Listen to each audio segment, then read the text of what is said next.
Tertúlia.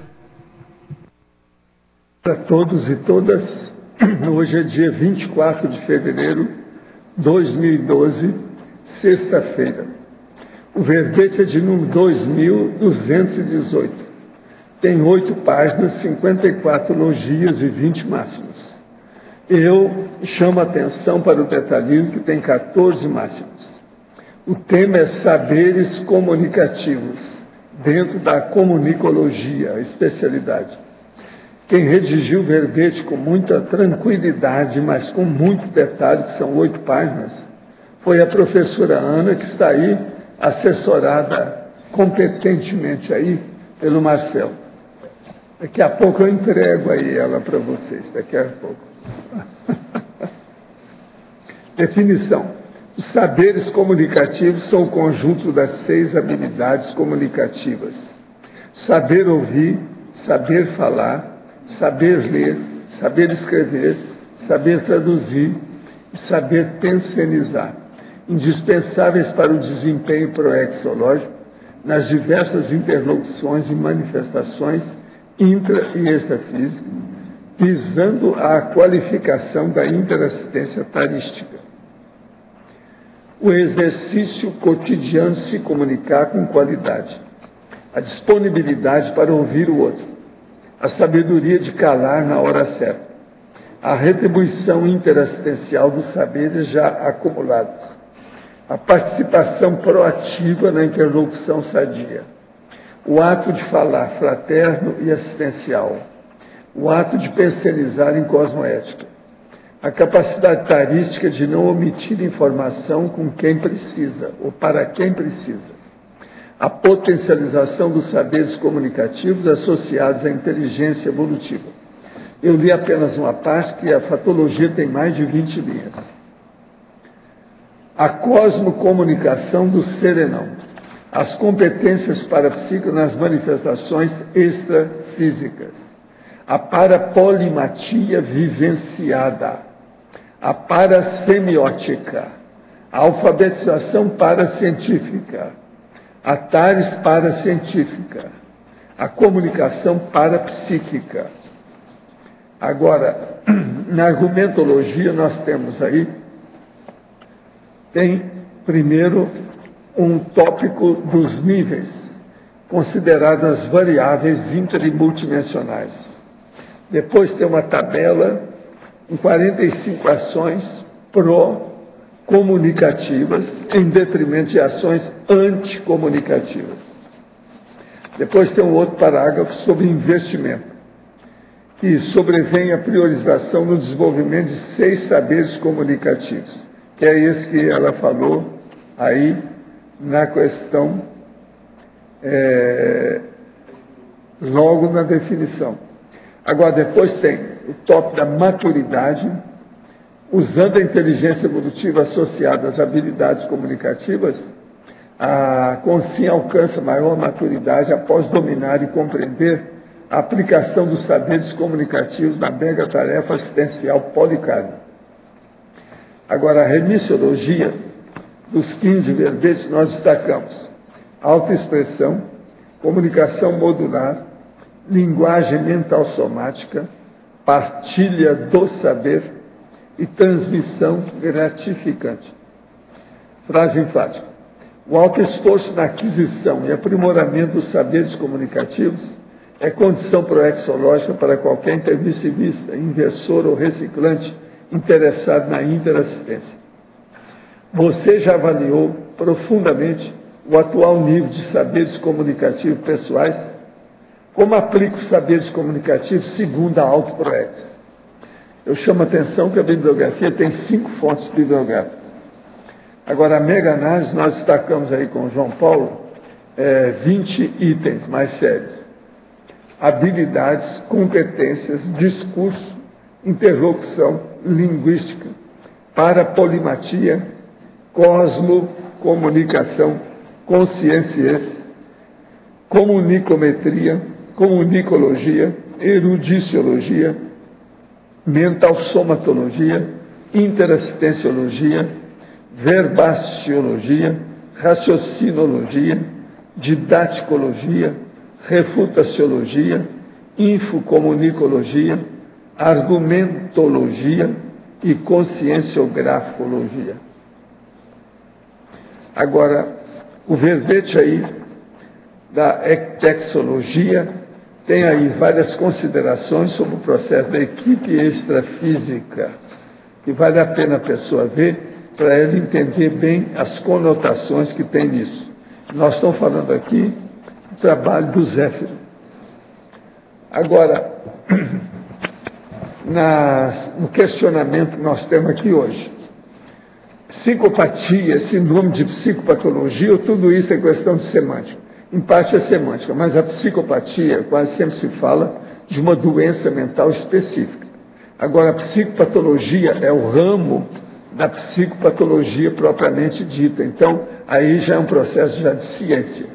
É um pouco diferente.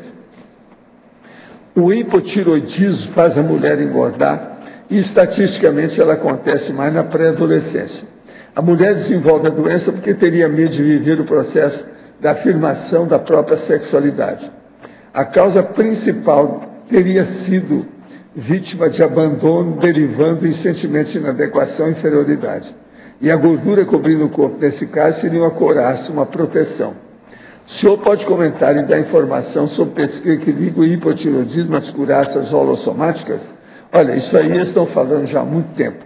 Mas agora o problema todo, que eu acho mais sério ainda de considerar o hipotiroidismo e o processo da pessoa ficar bulímica, a coisa mais séria é a fuga da jovem, principalmente a menina, a adolescente. Ela foge devido às pressões do ambiente e é falta de orientação dos pais.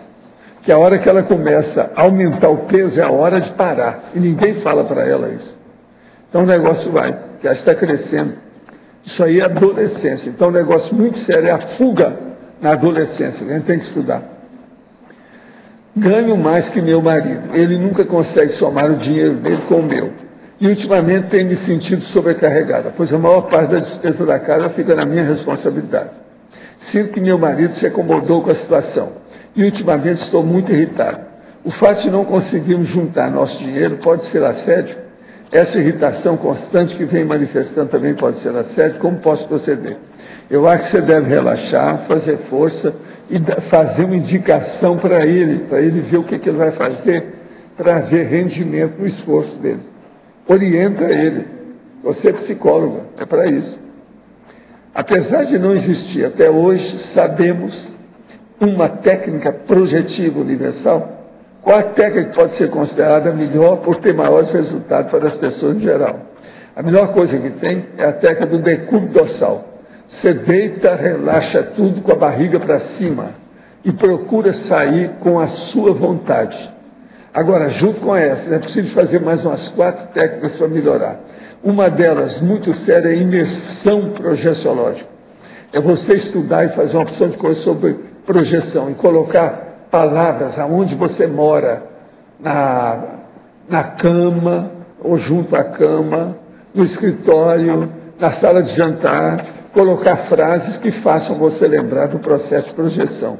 Isso vai saturar o seu holopensene e predispor a sua saída do corpo também com essa técnica do decúbito dorsal.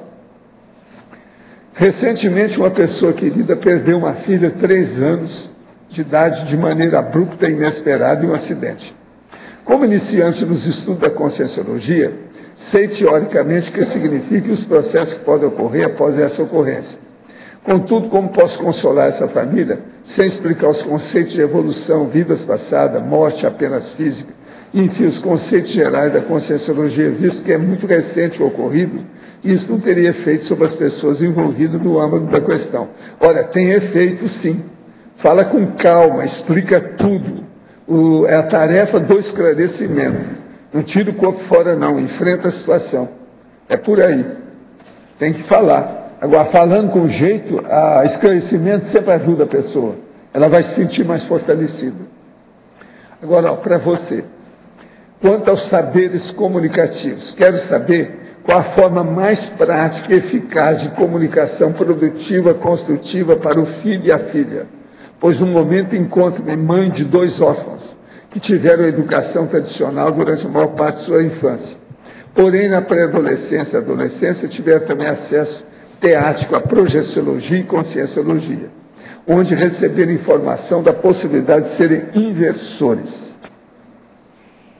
É uma questão, boa tarde a todos, né?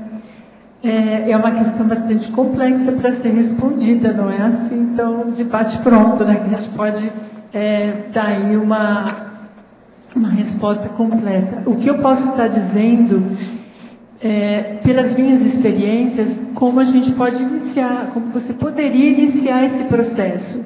Eu acho que a primeira comunicação aí vai ser a comunicação afetiva.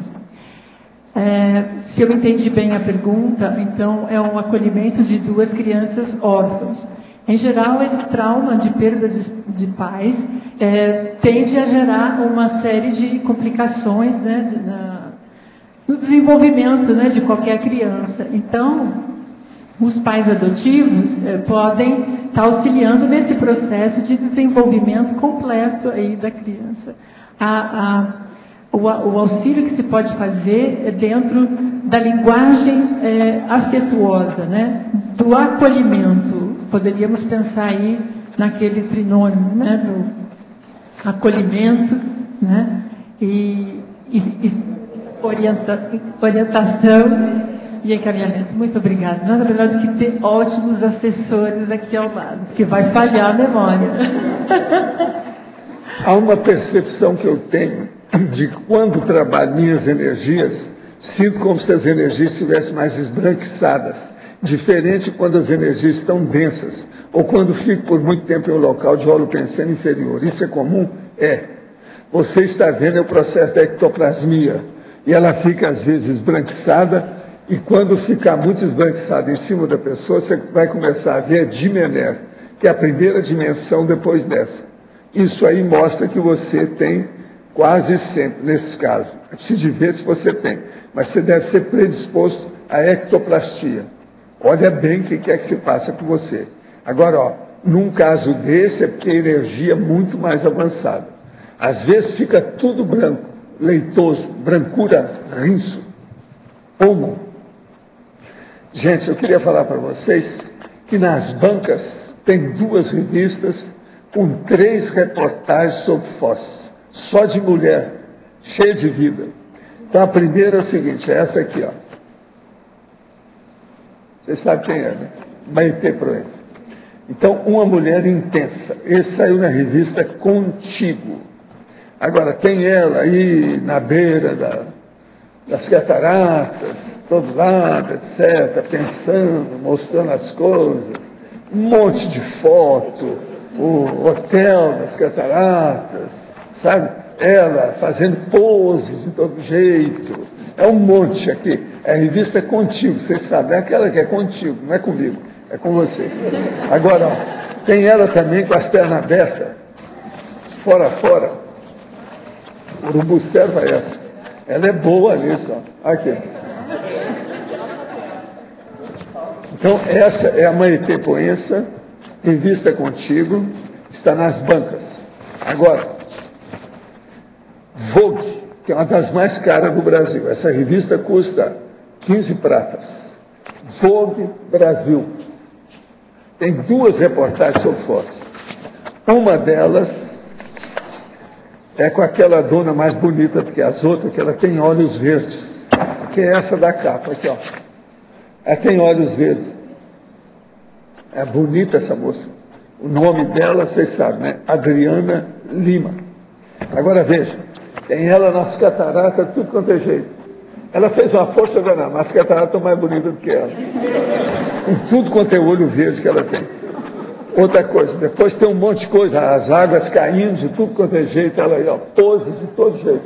É tipo modelo, né, que eles apresentaram tudo. Tem de todo jeito. Aqui, tem as pedras da catarata e tem ela. Agora, é um monte de página, o negócio é a big de uma reportagem. Agora, tem coisa bacana, olha essa como é que está bacana. Ó. É página inteira. E a revista Vogue, vocês sabem, ela tem, ao todo, são 200 e tantas páginas, quase 300 páginas. Né? Agora, ó, Olha que beleza essa foto também. Uma foto só, as duas páginas. Entende? Agora, ó, foto está na moda, vocês sabem, né? Nós estamos num lugar aqui que chama atenção, né?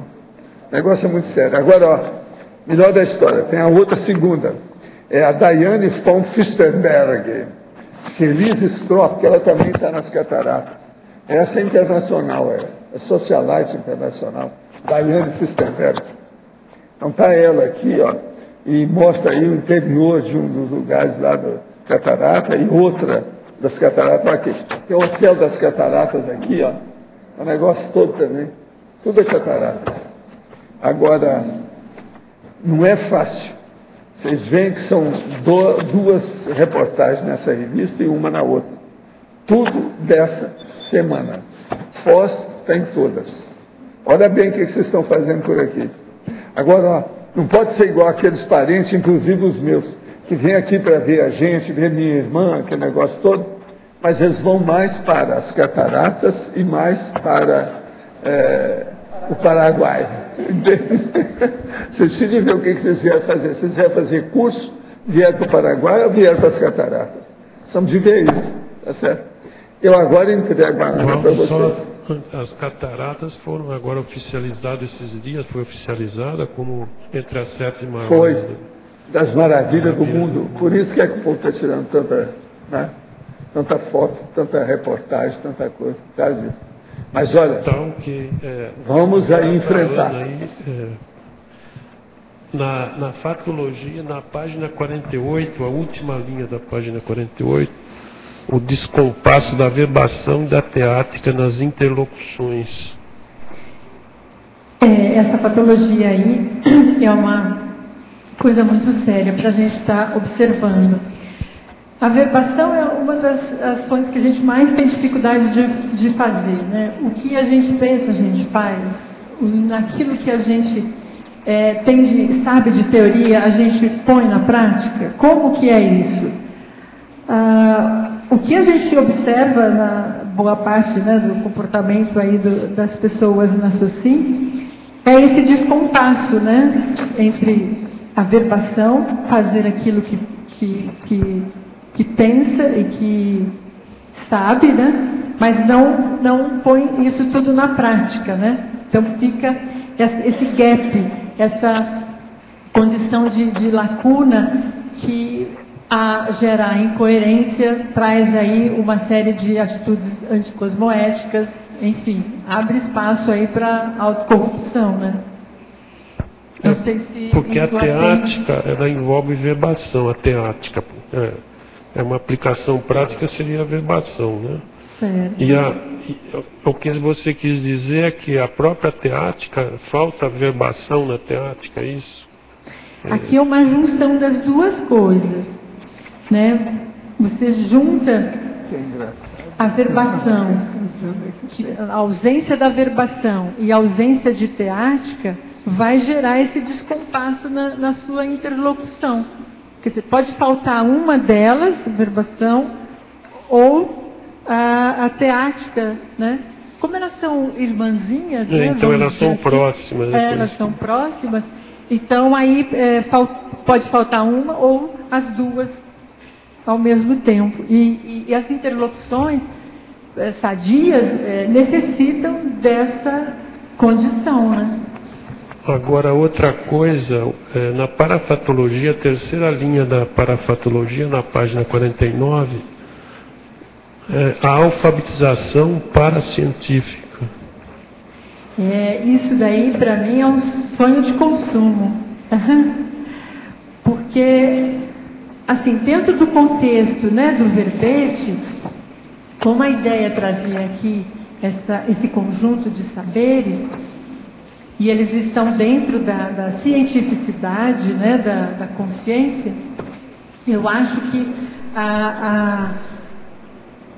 assim, é uma, vamos dizer assim, uma contribuição que eu estou dando, de modo assim bem singelo, né, para a nossa alfabetização paracientífica. E também marcar, de fato, essa interconexão nossa na dimensão intrafísica com a extrafísica. Do mesmo modo como a gente está se esforçando em consolidar, estudar, pesquisar a Conscienciologia, nós estamos aprendendo. E, ao mesmo tempo, todas as companhias extrafísicas com as quais a gente se interliga, né? Aí seria, a alfabetização aí seria adquirir conhecimento paracientífico, talvez está implícito isso, não sei. Está implícito. É que eu peguei a palavra alfabetização, mas no sentido assim primário mesmo, é pré-primário. Ou para quem não sabe nada. É mais nessa condição, que a pessoa está zerada de conhecimento. Então, tudo que ela vier aprender aqui com a Conscienciologia e com todas as pesquisas e autopesquisas que ela possa fazer, ela vai estar, de certa forma, se alfabetizando, né? Tá ok. Obrigado, hein? Ana, Vivian aqui no ar. Na Fatologia, página 48, você fala para mim o exercício cotidiano de se comunicar com qualidade, na primeira linha, e na 7ª linha de cima para baixo, o treino diário da dicção laringochacral.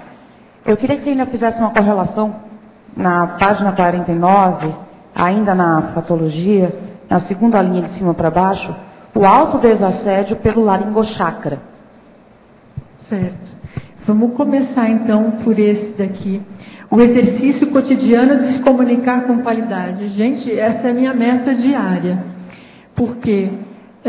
Tanto que foi assim a primeira fatologia que me veio à mente, porque isso representa para mim uma prática que eu tenho que conquistar.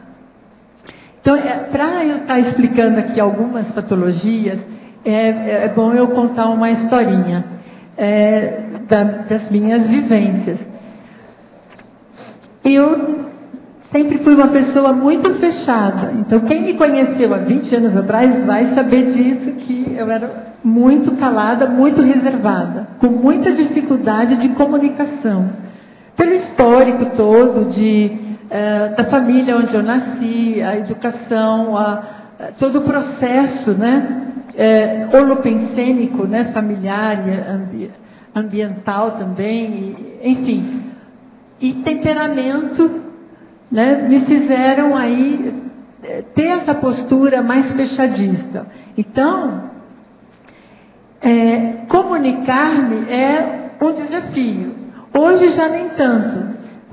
Estou no caminho disso, espero aí estar contribuindo com aquilo que eu já aprendi a respeito disso. Então, para mim, continua sendo sempre um exercício cotidiano de me comunicar com qualidade. Porque se comunicar, todo mundo sabe fazer. Mas e aí? Tem qualidade nisso? Então, como é?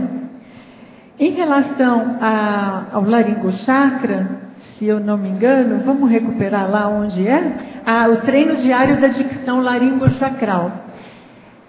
Quem tem dificuldade de comunicação pode lançar mão de técnicas de dicção, de melhor formulação da sua interlocução. Como que você vai se expressar? Como que você vai colocar em palavras? Qual gestual, tom de voz, timbre, todo o aparato que envolve o processo comunicativo, né, interconsciencial, né?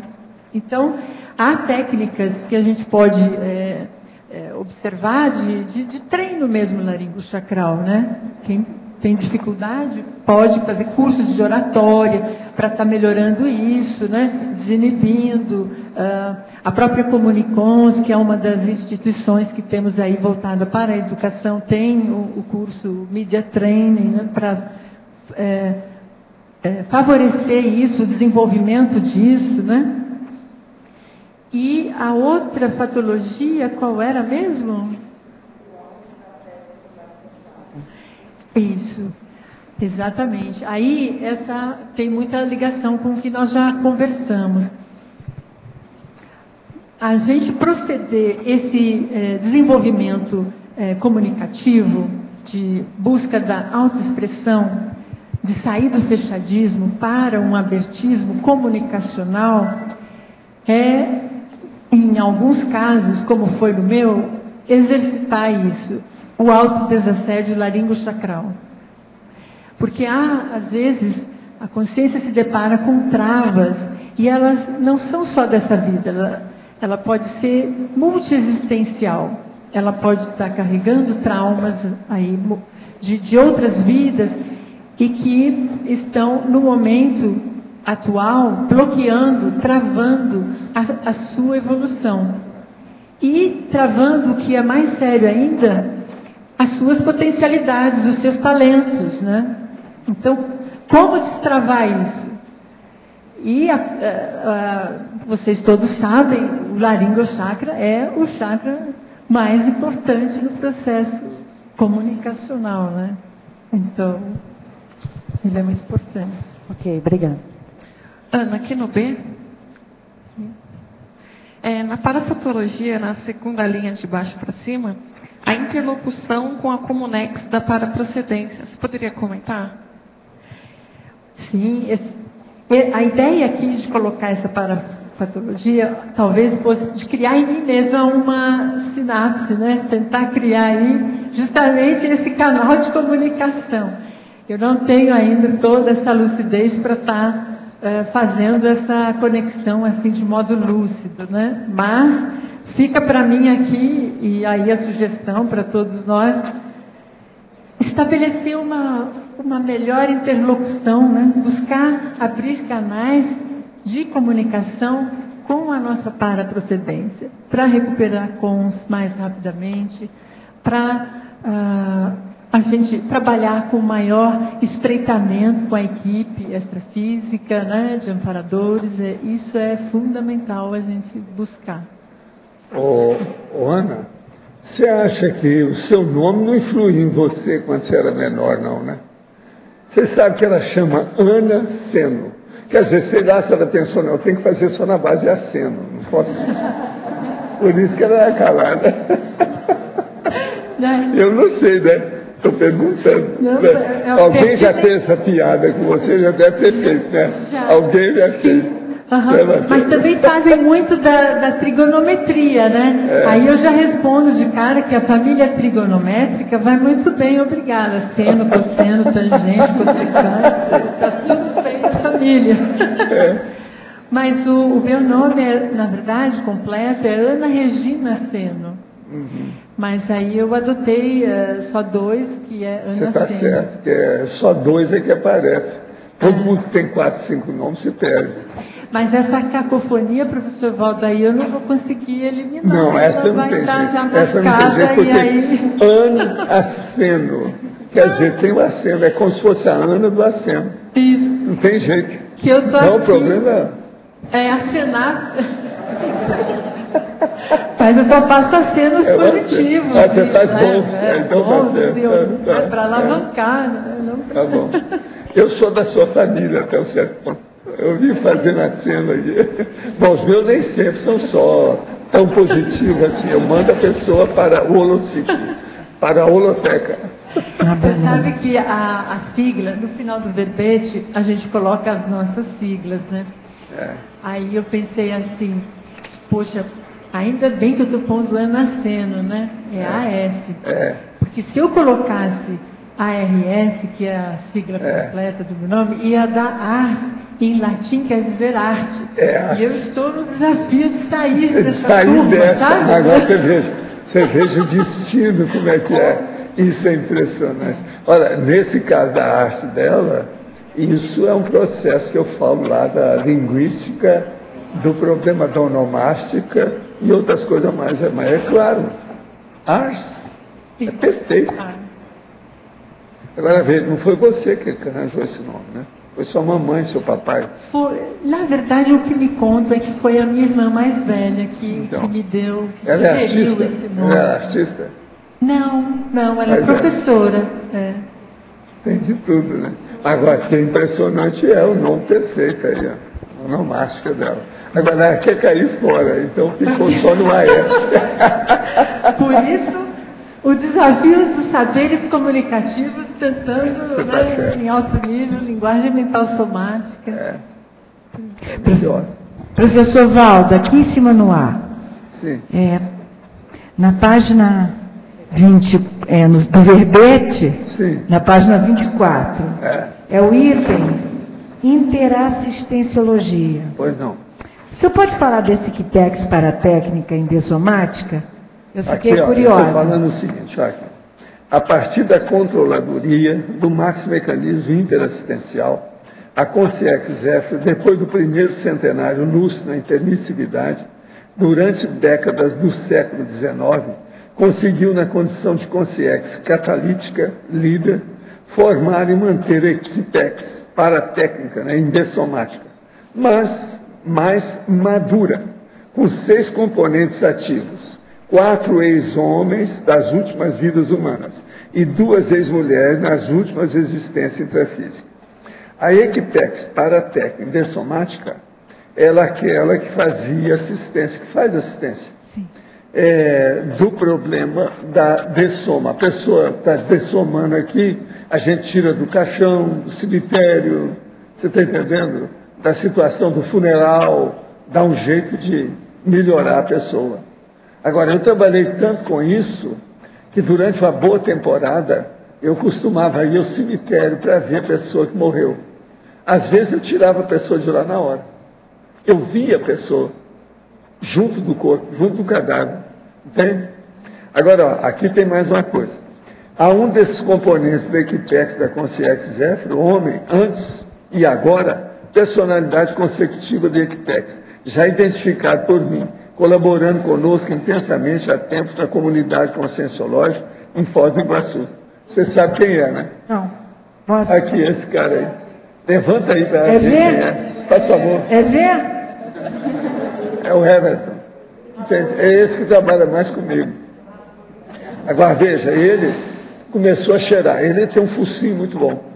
Começou a cheirar, etc., acabou ficando comigo aí, junto com a Nara. E são quantos anos que estão trabalhando comigo?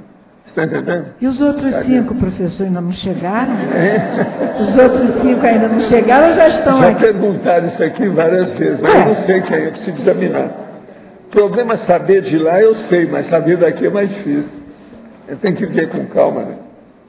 Estou esperando, né? Equitex para técnica. Professor Barros. Agora, você entendeu o que é um Equitex para a técnica da dessomatologia. Agora, ó, eu estou de olho nessa turma da dessomatologia, se tem algum deles aí. Eu ainda não vi, eu não sei. Ainda não pesquisei, precisa de ter mais contato, etc. Personalidade consecutiva, a gente tem que examinar muitas pessoas para saber. Professor, você está de olho também na Longevitar, nosso grupo? Também?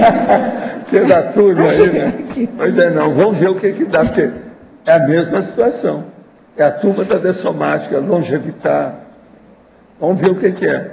Agora, nós trabalhamos durante muito tempo, principalmente no século XIX. Eu tenho lembrança disso com calma. Agora, ó, a coisa mais séria, às vezes, Tânia, não é isso, não. Não é localizar quem é aquela da equipe, não. É localizar quem é que nós assistimos, que esse povo todo está para cá. Então, aqui, eu acho que tem mais é isso. Tem gente que a gente já ajudou. Tem gente que eu sei, que a gente ajudou, que eu lembro, tudo isso. E você tem que lembrar, nessa ocasião, eu era o Zéfiro, que se comunicava também lá com as irmãs lá, as irmãs, lá, o povo todo lá da Pleine Maison, de Paris, em vários lugares da época de Allan Kardec. As 2 irmãs, tá? Então é muita gente que nós assistimos nisso. Outra coisa, foi nessa época também que a gente ajudou o Balzac. Foi por isso que o Balzac depois fez um romance comigo. Entende? Tem uma série de coisas. Outra coisa é o Auger, aquele do livro que tem lá embaixo. Tem as 2 edições do livro dele. Um livro dele foi publicado em 1864. Agora, esse eu ajudei diretamente a compor até o livro dele. O livro dele é sobre o processo da vida futura e etc. Tal, o problema da consciência já em si. Chama Auger. Tem um livro, os 2 livros dele lá embaixo, as 2 edições. Agora, ó, você vai ver lá o meu dedo na bibliografia dele. A bibliografia dele era dentro do meu estilo, sobre todo, que é só eu que fazia isso há muito tempo. Você vai olhar que é diferente. A bibliografia dele é igualzinha a minha. Quer dizer, a minha é igual a dele, que a gente ajudou.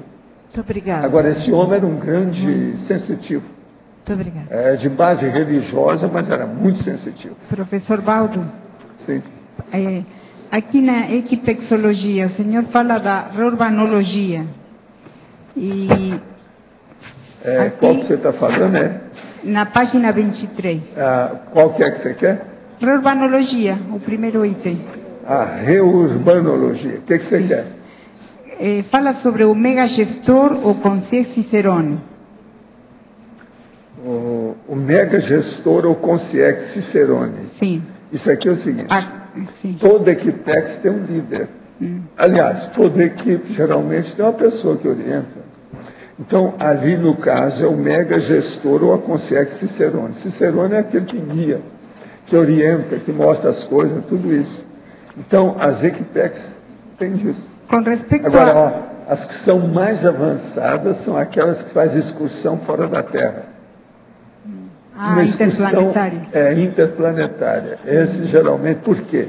Aí ele precisa da energia dele para sustentar o grupo. Para ir todo mundo junto. Então ele encapsula uma equipe inteira, uma turma inteira e vai com ele. Quase sempre esses são de evoluciólogos, serenões, etc. O senhor aqui coloca, né, em relação a isso, o enunciado perfilologia e diz, há ex-membros de equipexes mais empáticos que formam duplas evolutivas ao ressomarem. Esse megagestor intervém diretamente nisso para... Não, nisso aqui não intervém não, né? Porque aí o processo de constituir o destino das pessoas é eles mesmos que decidem. Se nem o evoluciólogo não interfere. A gente às vezes pode sugerir, dar uma insinuação, um problema desse, mas você não interfere nisso. Porque eu pergunto, a ideia da formação dessa dupla tem a ver com a urgência do trabalho a ser feito? Tem a ver com aquele trabalho em conjunto naquele holopensene extrafísico. Ali os dois estão trabalhando junto, vê que tem afinidade, fala assim, vamos renascer junto? Pois é, aí a coisa muda. Tem muita gente assim. Tem a ver com o ônus do trabalho a ser feito? Tudo é ver o problema o ciclo multiexistencial pessoal, CMP, da atividade. Então, a maioria disso não são eles que escolhem. Eles podem chegar e falar, não, nós estamos com vontade de ter jogo, o que vocês acham? Isso é outra coisa. Então, eles às vezes vão orientar para isso, mas tem que estar dentro da atividade do trabalho, senão eles não orientam. E por isso, porque aí explicita Pois é, agora, formam duplas evolutivas ao ressomar. Tem disso. Claro. Agora, uma boa parte, a gente procura as pessoas para ajudar para fazer a dupla. Quando a pessoa tem lucidez disso. Entende? Então, essas coisas variam muito. Mas agora, a maioria não tem muita sugestão nem nada. Se dá sugestão, mas quem decide mesmo são as consciências em si, porque o problema aí já é muito sério. Não pode fazer estupro evolutivo. Porque isso favorece a recuperação de consciência das duas consciências. Tem mais possibilidade? Tem mais, porque são afins. Mais possibilidade. Mas aí tem que ver os interesses de um, de outro. Aí tem que comparar as duas fichas. Por isso eu acho que é possível a ficha. Mas como eles estão trabalhando lá junto, quase sempre isso predispõe a fazer uma dupla depois. São essas duplas que às vezes dão certo aqui. Você sabe que isso tudo é raro, né? Não é fácil. Mas não. A conscienciologia tem a base de estudo da dupla em função disso? Tem muitos, mas não é mais, é o CMP. Ciclo multiexistencial pessoal. Esse é que comanda. Isso aí é muito sério. E é esse que eu quero que todo mundo aqui pense, porque das próximas vidas isso vai ser virtual, crucial, essencial, crítico para todo mundo. É esse da atividade. Olha bem o que vocês estão fazendo. Agora, lembre-se, a coisa mais séria da atividade é a interassistencialidade. Se a pessoa entrou naquilo, se tiver agora a qualificação disso. E outra coisa, ela tem que ser aglutinadora. Quanto mais aglutinadora dentro da interassistencialidade, melhor, está entendendo?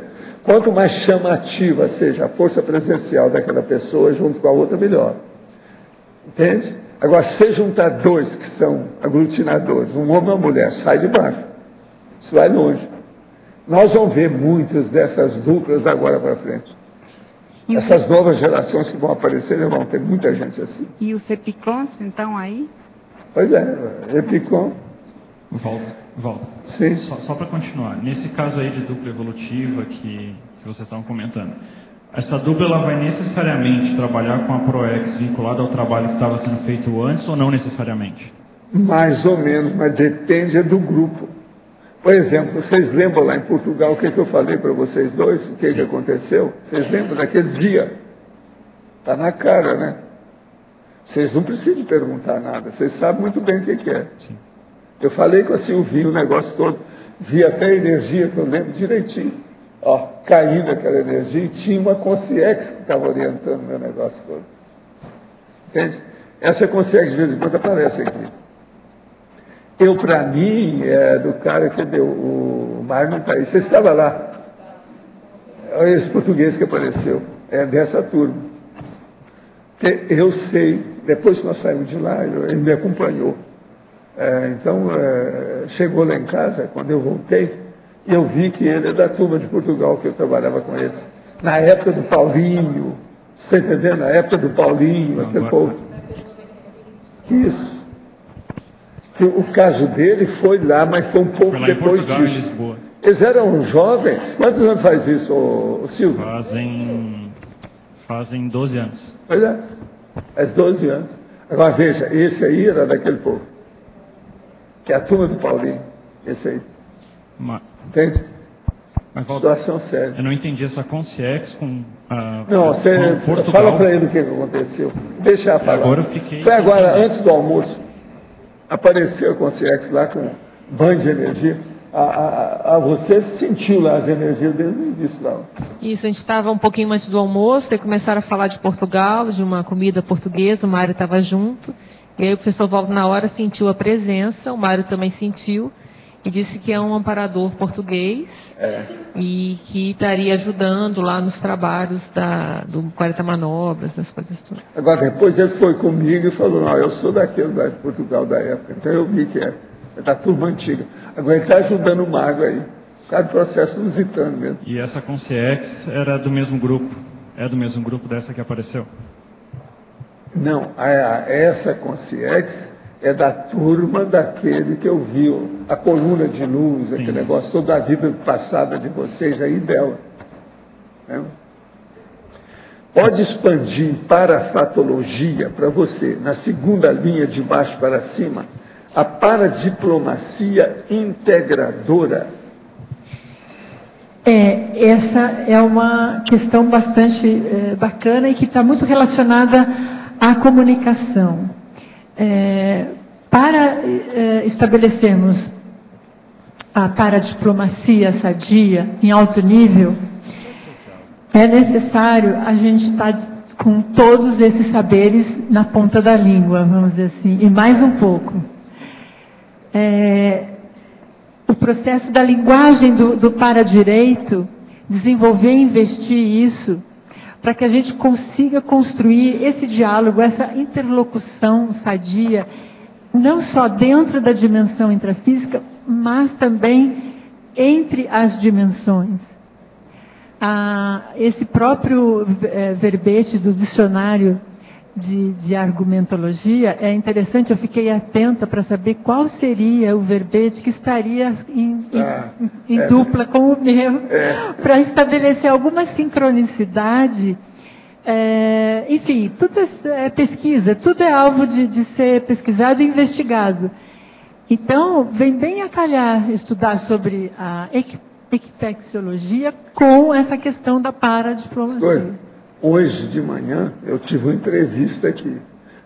Teve o assunto justamente da Equipex. De manhã. Então. Quase 2 horas aí. Porque o meu esforço, quando eu propus esse verbete, foi justamente desenvolver essa intercomunicação. Muito mais. Porque aqui, eu não sei se vocês observaram, os 6 saberes, as 6 habilidades, ela tem o acréscimo de 2. Na verdade, eu parti... Qual é aí vamos falar então um pouquinho do como foi elaborado e proposto esse título, né, de verbete. Eu sou professora de línguas, né, de português, de espanhol, francês, e quando a gente ensina uma língua estrangeira, espera-se do aluno, pela metodologia, o método comunicativo, que o aluno saia com 4 habilidades, ou que ele, ao longo do curso, obtenha satisfatoriamente 4 habilidades, que é saber falar aquela língua estrangeira, saber entender, saber ler e escrever. Então, essas 4, isso são os 4 Já tem ainda pilares. a tradução que você podia pôr. Sim, mas espera lá, então vamos acrescentar. E esses 4 saberes são o básico, mas esse é o básico da dimensão intrafísica. Então, eu estou complexificando. A nossa é maior. Então, aí eu estou propondo o saber traduzir, que entra a comunicação parapsíquica. Tá certo. Porque aí é legal expandir o que quer dizer tradução. Você acenou perfeitamente, com muita racionalidade. Então, porque qual que é a ideia de tradução? Vamos recuperar esses conceitos. Tradicionalmente, quando se fala a palavra tradução, aí imediatamente vem à cabeça da pessoa traduzir uma língua estrangeira para o português, né? Ou vice-versa.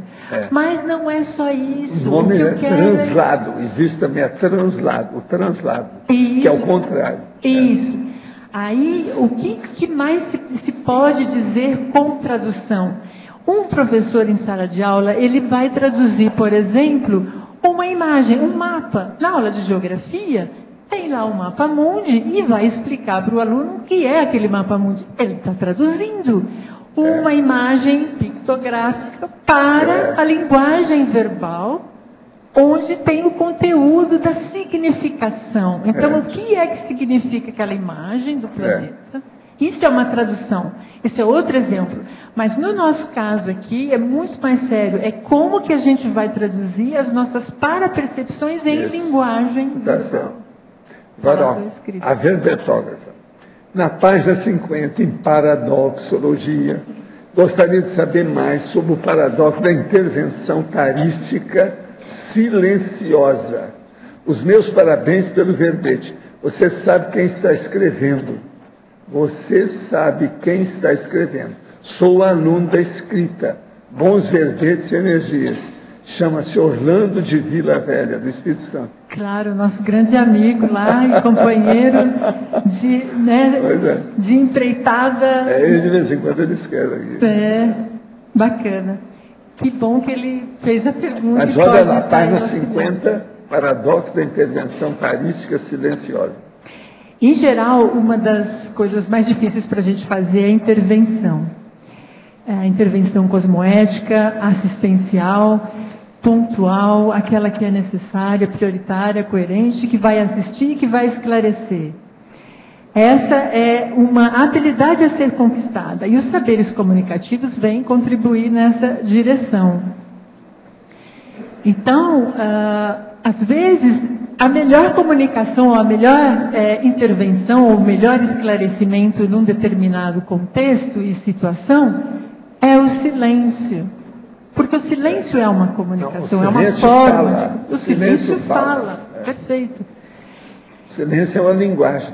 Exato. E essa percepção de quando calar e de quando, de fato, expressar para intervir. Olha, você vai ter que fazer quantos verbetes você acha? Você pode se mexer. Olha lá, hein? Vê se você ajuda, porque senão eu vou te passar uma rasteira. Olha bem, hein? Olha bem, Marcos.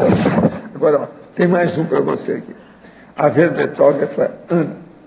Em meio a tantos descompassos comunicativos, como detectar esse fato existente da verbação e da teáticas em nossas interlocuções cotidianas? Como tanto conteúdo para ler em várias mídias, como otimizar essa leitura dinâmica, que é a 4ª linha de baixo para cima da fatologia?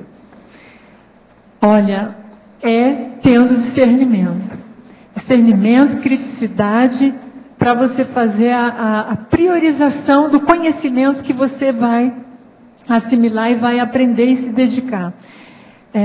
Existe aí, então, um método que eu uso, que é o seguinte: na autopesquisa, eu detecto onde estão os meus trafais, aquilo que está faltando.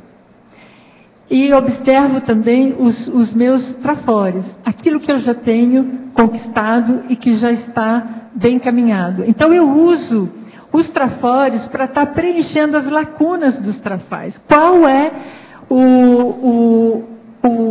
qual é o conhecimento que eu estou carente nesse momento que é necessário eu estar aprendendo e investindo? Então é essa a escolha que eu vou fazer.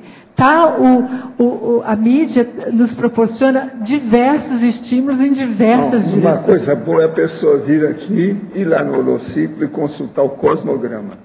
Sim. Você tem, porque tem tudo à mão. É mais fácil. Só falta deglutir. E sempre atentas para percepções, porque às vezes tal matéria, ou tal assunto, tal tema cai na sua mão, não é à toa, tem uma ligação em geral, com o próprio pesquisador. Você sabe, o nosso cosmograma lá são milhares, agora, é muita coisa que tem. E o que é que se passa?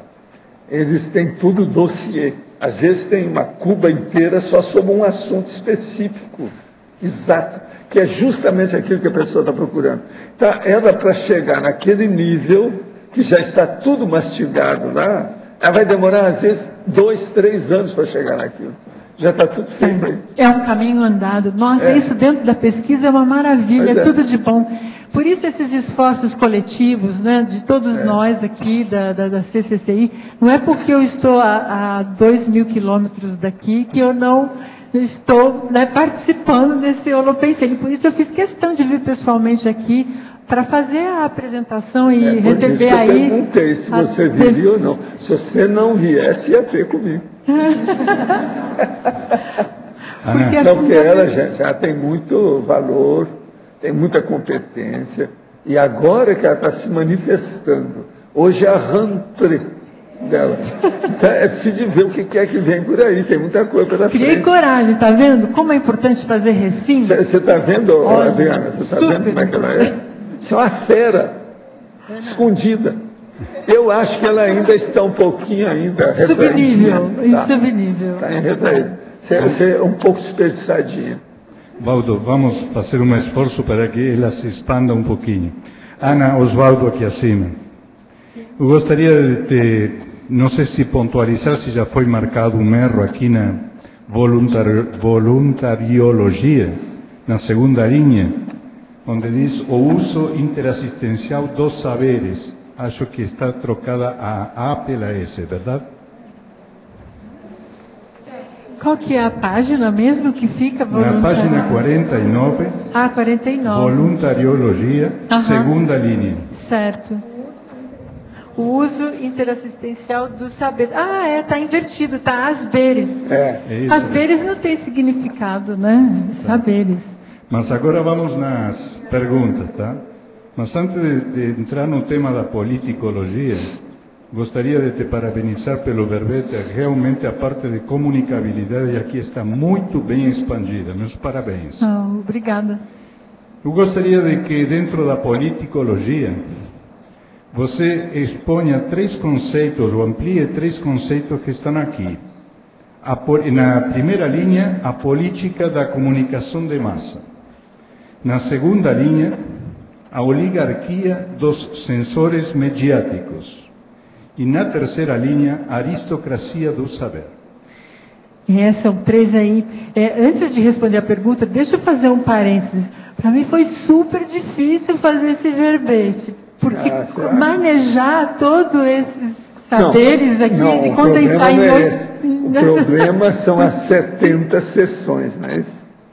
70 sessões é que o povo implica. Para condensar, porque as ideias fervilhavam na minha cabeça, e como eu vou porque como os saberes tangenciam em muitos conhecimentos, como sintetizar? Então, para mim, já eu respondo, Oswaldo, não esqueci não.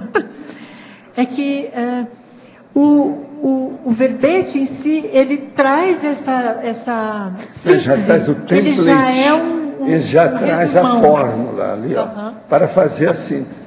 Sim. Senão não vai. Agora, até a pessoa se acostumar com as 70 sessões, dá trabalho mesmo. Aham. São 70. Agora, ó, você há de ver o trabalho que isso tem me dado nesses últimos anos. Com certeza. Eu comecei com 28 para o povo acostumar, até chegar nos 70. E é agora que eu estou começando a vislumbrar e entender essa dificuldade. Não, por isso que tem o curso de bibliografias, vão publicar uma apostila aí grandona, né, um manual grande.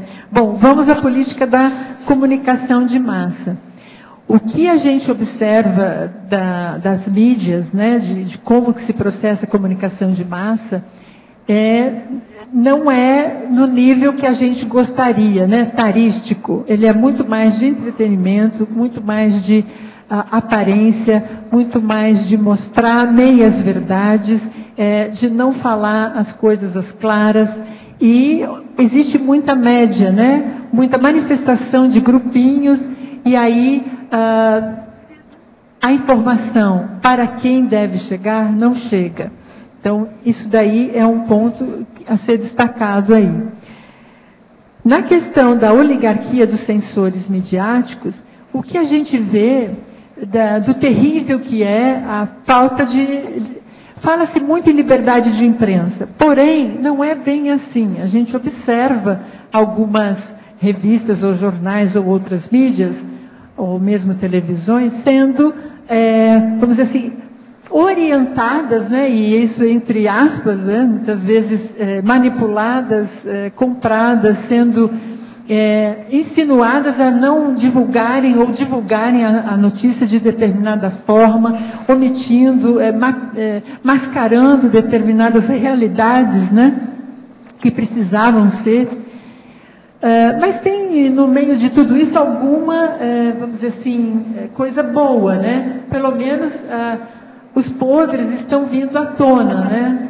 Então está sendo feita alguma coisa, apesar dessa censura, apesar dessa vontade de controle, né? Em termos de controlar as informações que chegam ao público, né? E a aristocracia do saber, aí tem uma associação com a questão da monarquia, né? Que a professora Laura Sanches falou muito bem. O saber, ele não pode estar restrito a poucos, né? Os nobres e os que são aí detentores de títulos e que são aí considerados a elite, né? Da nobreza. Então não dá mais para ser elitizado dessa forma. Então, aqui é um aspecto nosográfico da questão, do olhar aqui dos saberes, né? Não dá para a gente dar tratamento ao saber de forma restrita, impedindo que todos tenham acesso, né, aos saberes. Justamente eu te pontualizei principalmente a oligarquia dos censores mediáticos, justamente pelo fato de que ultimamente eu venho acompanhando muito, mas muito mesmo, todo o processo de mídia dentro da Argentina, hoje, onde você tem dois grupos que têm o domínio do 80% dos médios, entendeu?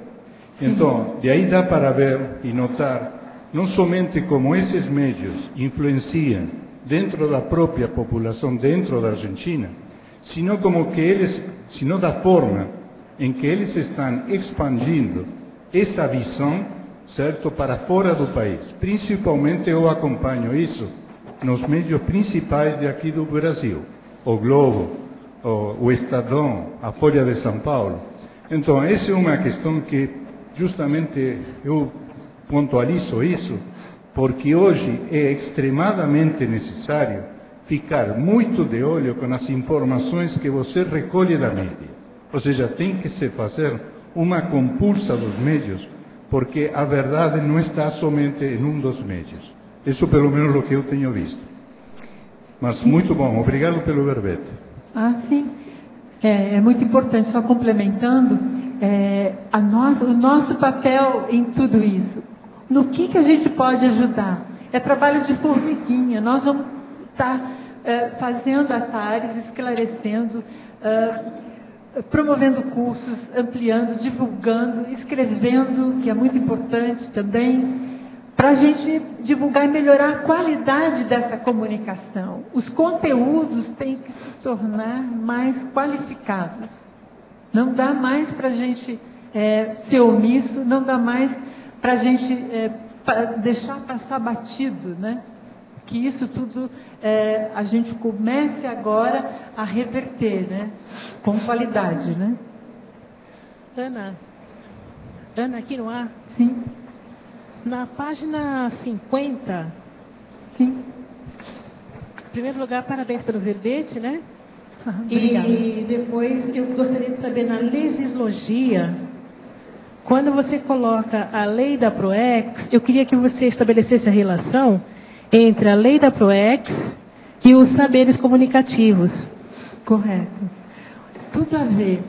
Tanto que na definição eu já coloquei ali o adendo, né? Esses saberes são indispensáveis para o desempenho proexológico. E se a gente vai até o final, na frase enfática, também falo de PROEX.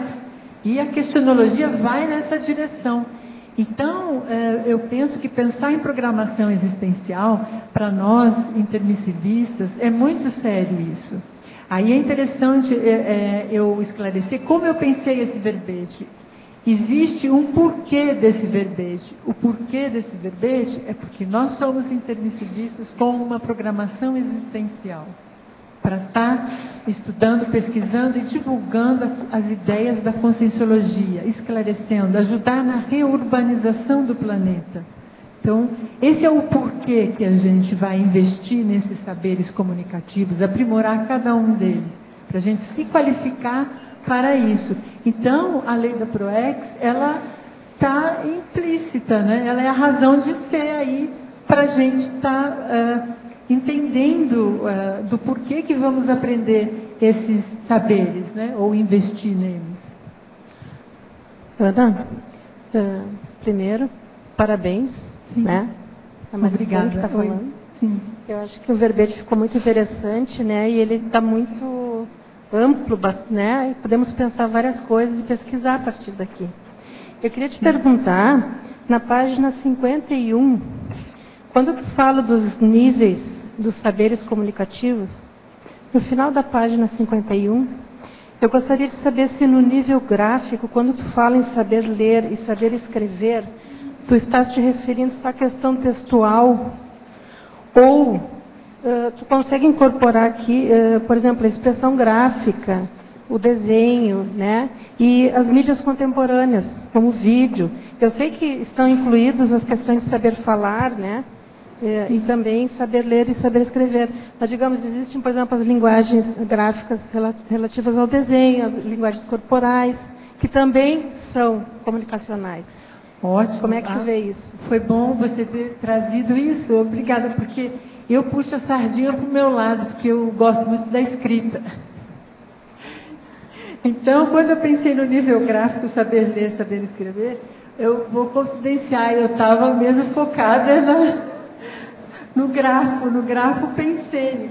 Mas tem tudo a ver o que você está trazendo. Claro, um desenho, um gráfico, são textos que significam e tem aí o seu nível, sim, de comunicação. Claro, não podemos dispensar isso, não. A comunicação não verbal, ela é importante, ela tem que ser considerada na interlocução e muitas vezes ela é essencial, né, nessa interlocução. O gestual fala muito, né? Então, a nossa comunicação, você vê quantas coisas a gente tem que equilibrar, né? Manejar.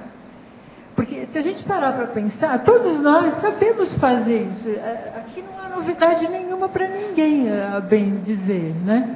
Porque todos nós sabemos isso aqui que está escrito. Saber falar, todo mundo fala, né? Saber ler, saber escrever, saber ouvir, né? Qual é o diferencial? O que eu quis chamar a atenção quando eu propus esse verbete? É o que a gente faz com todos esses saberes. A gente está autoconsciente desses talentos? Ou se a gente não está com esses talentos suficientemente qualificados para a gente praticar a interassistência, a tarefa do esclarecimento. Então, a comunicometria, a gente pode pegar, aí eu sugiro, porque isso daí eu fiz comigo mesma, a gente pode pegar, faz o balanço pessoal, né? A comunicometria pessoal desses saberes. Pega o saber ouvir. Como é que eu estou nisso? Eu sei aplicar técnicas, vamos dizer assim, terapêuticas mesmo no saber ouvir, com todas aquelas dicas que o professor Valdo deixou para nós nos 700 experimentos da técnica da interlocução, que outro dia mesmo em Tertúlia ele pediu para ler tal, a página, e destacou um deles só, que é o mais homeostático e o mais potencializador, né, da interlocução. Saber ouvir de modo atento, educado, né, com atenção ao interlocutor. E, então, enfim, você pode fazer a medição, a medida de cada um desses saberes seus. E, com isso, ver onde você está mais deficitário, onde você está mais avançado. Para quê? Para você ter essa autonoção de como você vai aprimorar e qualificar esses seus talentos. Né? Muito importante isso. Agora, esse verbete, ele caminha bem paralelo ali, de mão dada, com a parapedagogia, com a questão da docência, né? Eu acho que, para quem está na docência, especialmente a conscienciológica, isso daqui é básico. Não tem como um docente entrar em sala de aula se ele não estiver dominando esses saberes. E no nosso caso, e aí é meu pessoal também, investir no saber traduzir e saber pensionizar. O saber traduzir é como eu vou captar, fazer a leitura no caso específico da docência, como eu vou fazer a leitura das parapercepções do campo parapedagógico e traduzir isso de modo assistencial. Né? Porque tudo isso tem que ser manejado simultaneamente. Aí a complexidade. Né? Eu não sei se alguém aí ainda perguntar, mas eu já vou adiantando, né? Aí a teoria da complexidade do Edgar Morin, que é um filósofo francês, e sociólogo francês, ele traz essa questão de você integrar conhecimentos. Então aqui é uma miniatura, né, de integrar conhecimentos. Você vai integrar a sua habilidade de falar com oratória, saber argumentar, usar tom de voz, volume de voz, enfim, uma boa dicção, né? E manejar com todos esses outros saberes ao mesmo tempo. Você vê que a gente não é fraco não, né? A gente já sabe fazer isso. Mas e aí, a gente faz isso com qualidade? A gente já está em alto nível? Ou com qual qualidade, né? E com qual qualidade? Então, essa comunicometria, ela é importante na autopesquisa. Ana, por favor, aqui no B. Sim. Você está expandindo aí o campo em termos da comunicação multidimensional para outras formas ou mediadores de comunicação. Né? Então, ela levantou lá que a comunicação gráfica ela não é necessariamente grafêmica, né? Ela tem outras formas comunicativas, outros signos, outros parasignos, outros confores. Então, eu gostaria que você, na página 49, terceira linha, que você expandisse a parasemiótica, né? Que é a ciência que vai estudar essas captações, né, multidimensionais por esses confores interativos. E qual a contribuição que você acha que tem essa ciência para a assistenciologia, para a convivialidade? Enfim, o que você pesquisou em relação a isso?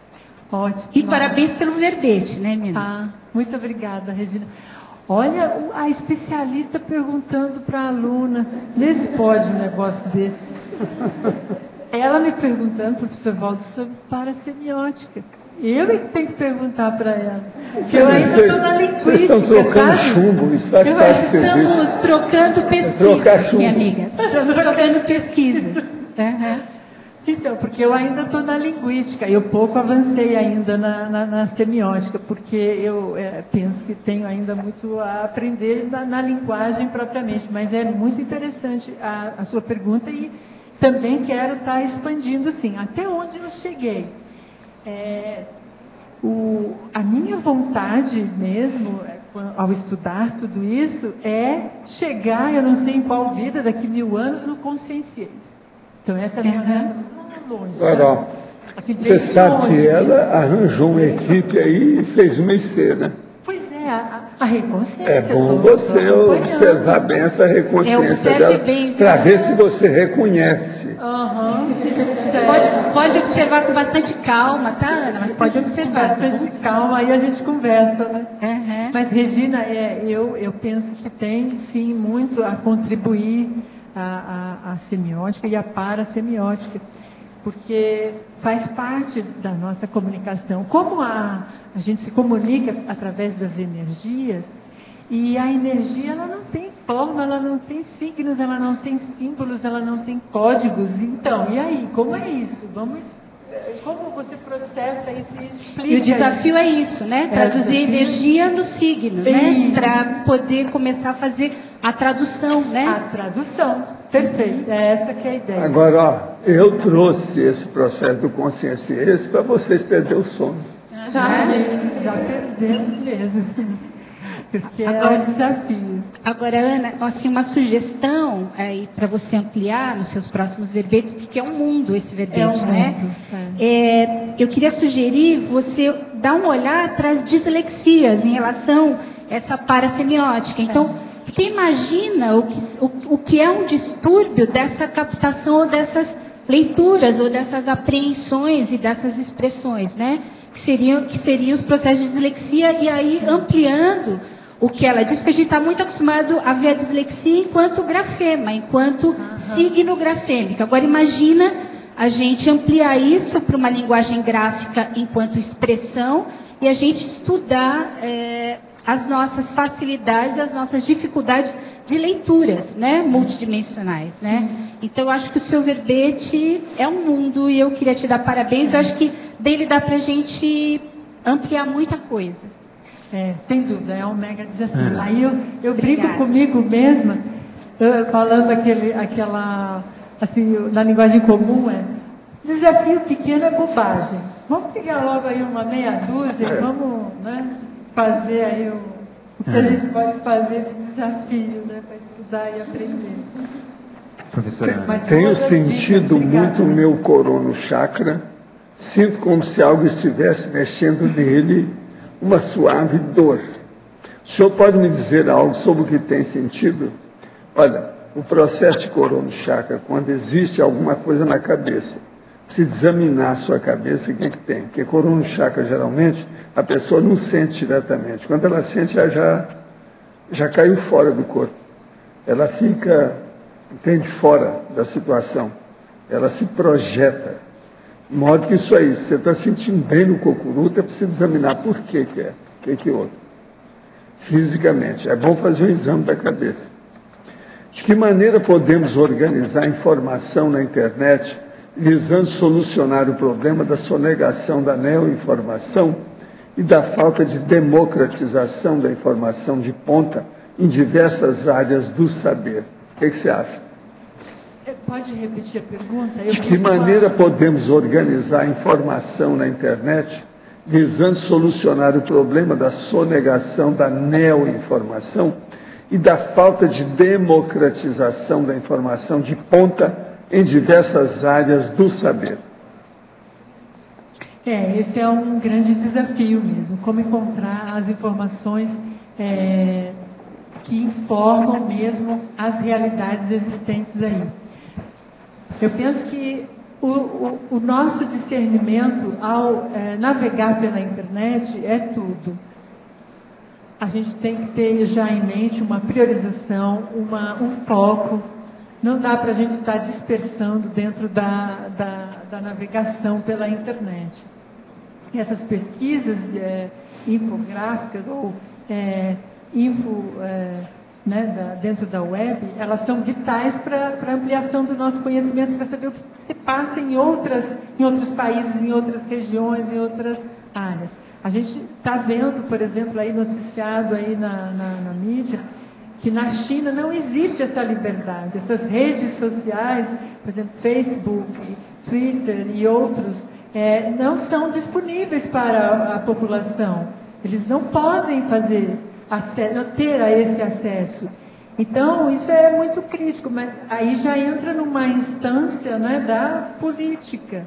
Então, como a gente vai agregar todos esses setores para se construir uma comunicação sadia, né? Esse é um mega desafio para todos nós. Não tenho aí a fórmula, não. Marcelo, quer falar? Ana, aqui no B, por favor. E eu queria completar só que, além de poder escolher hoje em dia muitas opiniões e informações na internet, a própria pessoa hoje ficou mais fácil de ter um autorado na web e, portanto, expor as próprias ideias. Então, eu discordo um pouco quando fala que não tem democracia, porque a internet hoje permite muito mais. Professora Ana, aqui no B, Sim, perto da entrada. Pois não? Primeiro, parabenizar pelo verbete e pelo clima que você colabora em construir no debate, na conversa. Obrigada. Uma pergunta na definologia, uma sugestão, uma dúvida, se não seria interessante acrescentar o gestual aí, né? Saber falar, ler e gestualizar, não sei se é essa... Né? E uma pergunta, dentro do seu processo aí de abertura, o que você pode contar para a gente de estratégias que você utilizou, de situações em que você exercitou essa abertura comunicativa? É muito bacana a sua pergunta, porque ela me permite falar um pouco do meu próprio processo, né, de saída da concha, né? A comunicação gestual, engraçado, ela faz parte da comunicação não verbal. E por incrível que pareça, essa é uma comunicação que eu não dei muita atenção. Isso significa, vamos dizer assim, essa ausência significa alguma coisa. No meu caso, dá para eu ter um chão aí de autopesquisa. Porque é legal, então, dar alguns dados anteriores para poder entender essa questão do porquê que eu não desenvolvi tanto a comunicação gestual. Esse verbete, na verdade, ele é uma síntese, na essência, do livro que eu escrevi, que está aí a caminho, está na Editares, provavelmente esse ano deve estar sendo publicado. E no livro eu, vamos dizer assim, desenvolvo com mais calma cada um desses aspectos. E, na verdade, como o professor Valdo fala, é sempre autobiográfico, né? Por mais que a gente queira se esconder, não adianta. Que varia o percentual da autobiografia. Exato. Então, eu procurei dosar, vamos dizer assim, uma exposição científica com a minha biografia. Ou seja, traduzindo em outras palavras, o que eu aprendi com tudo isso que eu estudei, com, vamos dizer assim, esses saberes que eu adquiri, esses aportes. Então, aí eu busquei traduzir o resultado disso. E, no meu caso específico, foi o do abertismo, o movimento que eu tive que fazer, a mega reciclagem, foi exatamente isso. Sair do fechadismo consciencial e entrar no abertismo consciencial, para proporcionar interassistência, que esse é o foco principal. Porque se nós combinamos algumas coisas no intermissivo entre nós, o papel e função que cada um de nós tem para fazer e realizar, é necessário a gente, né, mostrar, né? Não dá para a gente esconder isso, porque uma peça, vamos pensar na analogia de um tabuleiro de xadrez. Nós somos mini peças dentro desse maxi mecanismo. O detalhe é que essa mini peça tem vontade própria, né? Então ela nem sempre está sendo mexida por um só. Nós é que temos que ter o discernimento e lucidez de fazer esse movimento. E envolve reciclagens interconscienciais. Lembrando que o tabuleiro de xadrez é péssimo, né? Porque é tudo na base da monarquia. Pois é. Eu sou contra.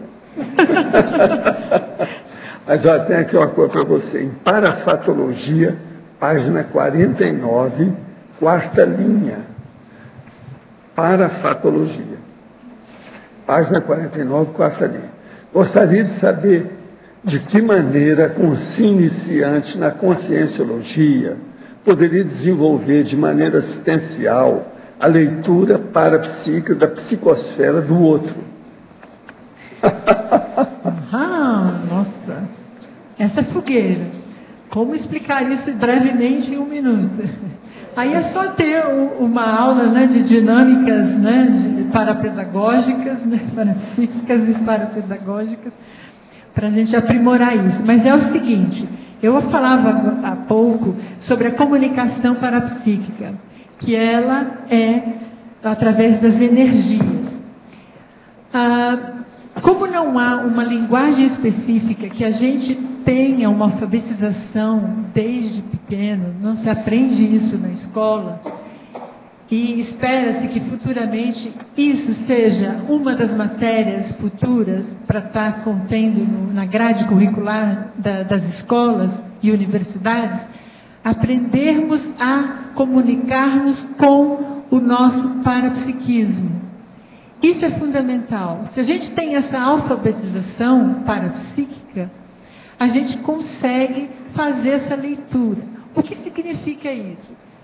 Movimentos, manobras energéticas. Você faz uma assimilação das energias do outro, faz o acoplamento, faz o rastreamento, consegue aí discernir o padrão pensênico do outro, o interlocutor, para você traduzir o que é o conteúdo, o significado daquela energia expressa pelo seu interlocutor. Eu não sei se eu consegui aí ajudar em alguma coisa, mas basicamente é isso. Ana? Sim? Na ala 2 aqui, em cima. É o seguinte, em primeiro lugar, assim, também parabenizar pelo verbete, está muito bom. Eu sou interessado na área também, porque sou da área da comunicologia, né, tentando estudar e cada vez mais isso. Mas uma coisa que está vindo muito na questão de pesquisa é que o que a gente percebe? Que toda essa estrutura de multimídia, de veículos de comunicação e diversas áreas aí da comunicação acabam tendo uma incidência na condição intraconsciencial das pessoas, né? Algumas dessas incidências podem trazer um efeito positivo, outras nem tanto, né? Que entra muito a questão de manipulação e principalmente gerando perfis de vidas ou desejos idealizados e que acabam gerando uma frustração. Essa frustração pode gerar ou ser a causa principal de patologias.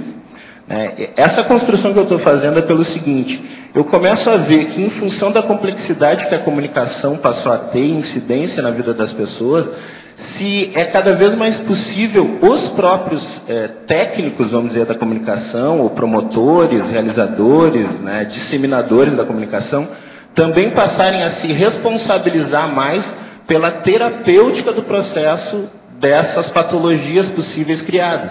Então, para isso, na realidade, o que eu estou vislumbrando é toda uma nova área de terapêutica e de paraterapêutica nesse sentido, para fazer a reminiscência mesmo dessa condição, né?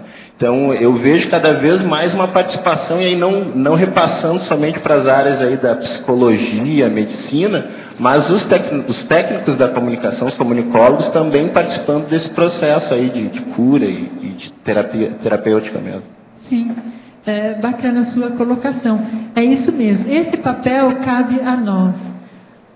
A nós que eu digo, nós que somos pesquisadores da conscienciologia. Porque na SOCIM não tem isso. Eles não abordam e não veem dessa forma. Para mim está muito claro que esses saberes comunicativos, eles são para a gente fazer assistência. A interassistência. Se nós temos essa consciência, então a bola está com a gente. Nós é que temos que tomar a iniciativa de propagar isso, disseminar isso, divulgar isso, expandir, difundir, porque é a mudança, né, do paradigma, é a mudança da visão, é a renovação, é a reurbanização que é necessária para estar instalando uma nova forma de todos os seres humanos se interrelacionar.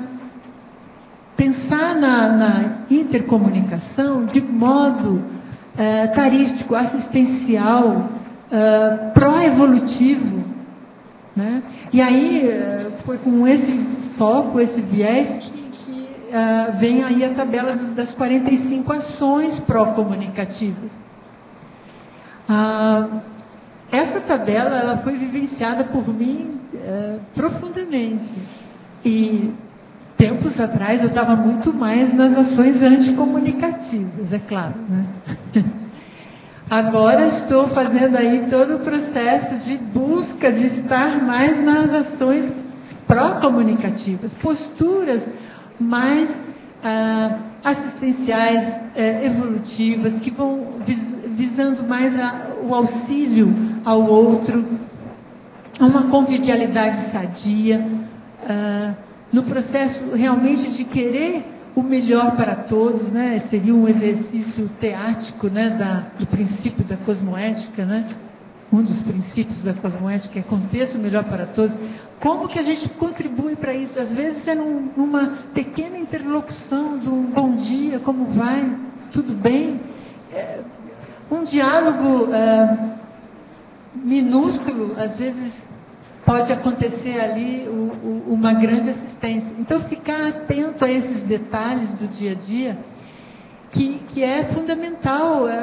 Nós estamos nessa vida intrafísica, é um imenso laboratório, né, experimento para a gente estar intercambiando esses saberes, né? E nunca menosprezar que o outro não tem saber nenhum para nos passar. E isso é uma demonstração primeiro, de burrice, né? Já começa daí. E segundo, que a gente não está sendo nem um pouco interassistencial. Na condição de coordenadora do Colégio Invisível da Dessomatologia, o senhor poderia expor mais amplamente o comentário sobre a relação do Zéfiro e os integrantes da dessomatologia? Quem está perguntando aqui é a Daniela Miari, ela que é a que dirige, que nós não falamos do colégio, falamos só da dessomatologia e da longevitar. Ela está chamando a atenção. Então, Daniela, o problema é o seguinte: o que a gente fazia é o acolhimento, a orientação e encaminhamento da turma que estava dessomando. Agora, o que é que se passa? Essa orientação, na verdade, às vezes é o despertamento, a restauração da lucidez daquela consciência. De acordo com isso é que ela era encaminhada. Agora, o trabalho era feito em conjunto com 2 tipos de tarefa básica. Primeiro, a dessoma individual. Segundo, as dessomas grupais. As grupais, por exemplo, quase sempre envolvem, e ainda envolvem até hoje, problema de guerra. Mas existe também os acidentes. Naquela ocasião havia muito acidente, que eu lembro de algumas coisas, de barco. Tipo veleiro, aquelas coisas que havia na ocasião, século XIX. Agora, as doenças crônicas também, do ponto de vista de peste. Conforme o lugar tinha muita peste, aqueles processos endêmico, residual, em determinado lugar. Então morria muita gente simultaneamente. Então é aí que entrava esse trabalho de dessomas grupais. Agora, o envolvimento da turma era de assistir isso tudo, e em conjunto, quase sempre era feito desse jeito. Uma coisa boa para a pessoa ver o que é isso hoje, nós temos um representante dessa minha equipe, são os bombeiros. Os bombeiros agem exatamente desse tipo, aquela pressa de atender, etc. Extrafisicamente, isso me lembra muito as coisas do Zé, com o trabalho que ele tinha, devido ao taquirritmia. Você tem que lembrar que o bombeiro tem aquele negócio que eles estão no andar de cima, aí eles descem para o negócio, na mesma hora eles estão embaixo. E outra coisa, veste a roupa depressa, coloca uma coisa na cabeça, tudo em minutos. E entra dentro e acaba de vestir lá dentro. Na hora que o caminhão deles, que é uma espécie de caminhão mesmo, que tem água, tem um monte de coisa lá dentro, escada, milhões de aparatos. Então veja, o nosso era assim, só que era na volitação. Negócio super rápido com as coisas todas. Então, de modo geral, a situação é essa. Por aí. Agora, o que eu vejo mais sério nessa história toda é que todos esses membros dessa equipe eram muito organizados, a partir do próprio Zéfiro. Outra coisa, esse cara que trabalha comigo há quantos anos? Quantos anos você está trabalhando comigo?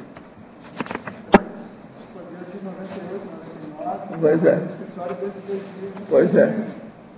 São mais de 10 anos, mais de uma década. Agora, veja, ele talvez seja até mais organizado em alguma coisa do que eu. A situação mais séria que havia desse nosso povo era a organização. Todo mundo disciplinado, arrumado, alto nível. Outra coisa, bombeiro, em matéria de assistência, são os caras mais organizados que tem. É por causa do processo da rapidez, aquele negócio de atender logo, saber como é que é, o entrosamento de um com o outro. A pessoa que entra dentro do fogo, o outro que fica de fora para ver de onde é que ele vai sair, às vezes vai recolher a menina que ficou lá dentro, e às vezes ele vai rompendo aquilo, então eles avisam para ele, cuidado que o teto vai cair. O que ele faz? Ele corta a tábua, às vezes, que está lá do assoalho, passa para o andar de baixo, ou vai para o problema do basement, lá o porão, e sai num buraco que ele jogou fora. Tem muito disso, até em filme aí, sobre os bombeiros. Então, veja, isso tudo hoje mostra mais ou menos o que a gente fazia, de um ponto de vista extrafísico, para atender o povo. Professora Ana, pode expandir na fatologia, página 49, penúltima linha de baixo para cima, a intercomunicação cosmoética dos parceiros de dupla evolutiva? Ah, sim. Aí, para ajudar nessa compreensão, eu citaria o verbete do professor Pedro Fernandes, ou Aristo, que é a comunicação afetuosa entre os parceiros de dupla evolutiva. Eu acho que esse verbete contribui bastante aí nesse ajuda, sentido. Para estar... mas como a gente pode estar otimizando a dupla através do processo comunicativo? Usando o DD, né? Diálogo, desinibição. Eu acho que isso daí acaba sendo o básico que a gente pode estar investindo para essa melhoria na comunicação numa dupla. A comunicóloga e verbetógrafa Ana, na estrangeirismologia, página 48, poderia nos explicar melhor os itens relacionados ao traforismo do lema latino Sabere aude, a comunicação avec l'au-delà e astúcia da consigne passibete. Ah, que ótimo que alguém perguntou isso, porque esse lema latino eu gosto muito. E eu desejo a todos nós, para mim e para todos. A comunicação avec l'au-delà, isso é coisa de Allan Kardec. Ah, não, depois eu explico, peraí. Mas comunicação l'au-delà é coisa de Allan Kardec, ele começou a falar mais nisso, século XIX. Mas foi baseado, inspirado num livro de uma sensitiva inglesa. Pois então, mas tudo é da época de Allan Kardec, me perdoa, mas tudo tá certo. Tudo é da época da mesa girantes. L'au-delà, comunicação l'au-delà. Isso é da época do Zé Fio. Agora, o Saperialdi... Estou falando, estou mexendo a minha coisa aí. Agora, o Saperialdi ouse saber. Tenha coragem de ir ao encontro do saber, né? Busque sempre saber. Esse é o lema latino. E a astúcia da consciência passibete. Bet, em francês, seria boba. A pessoa ingênua, boba. Besta. Besta, isso, traduzindo mais claramente, diretamente, besta. Então, a astúcia ela foi assim, não tão boba assim, né? Ana. Oi. Ana, é Isabel. Oi, pois não. Oi. Parabéns aí por você ter vindo defender seu verbete em loco. Nossa, eu fiz questão disso, Isabel. Foi muito bom ter vindo. Mas outra coisa, é bom a gente falar. Nós não estamos falando nada aqui sobre o Adélio ou a Lindar, não tem nada a ver com isso. Viu?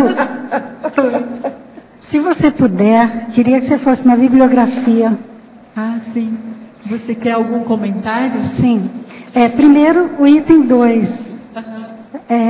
L'Archéologie du Savoir. Esse livro já tem em português? Já foi traduzido. É que a edição que eu tenho lá em casa é em francês. L'Archéologie du Savoir. Quer dizer, a arqueologia do saber. É do Michel Foucault, um filósofo francês. Uma cabeça, né? Tem os seus poréns, né? Tem as suas loucuras. Tem as suas loucuras, exatamente.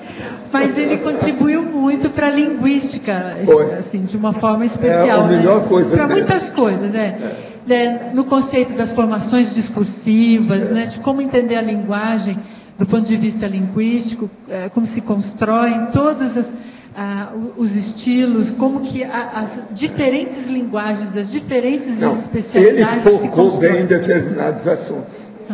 Foucault bem, Sim. É uma brincadeira com as palavras aí. Isabel, eu só queria avisar que esse livro tem na biblioteca, mas tem também disponível em PDF pela internet, você pode baixar. Tá.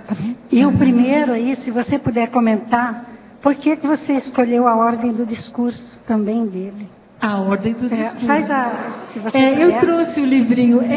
Na verdade, é a conferência dele de abertura, quando ele foi empossar na Universidade lá de Paris, a Sorbonne, substituindo o Jean Hippolyte, né, um outro filósofo que havia falecido. Aí ele fez o discurso, a aula inaugural dele, de posse, e que foi depois publicado nessa forma, né? O livro chama-se A Ordem do Discurso. Ali ele sinaliza toda a linha de pesquisa que ele desenvolveu ao longo de todos os anos, enquanto ele era professor lá na Sorbonne.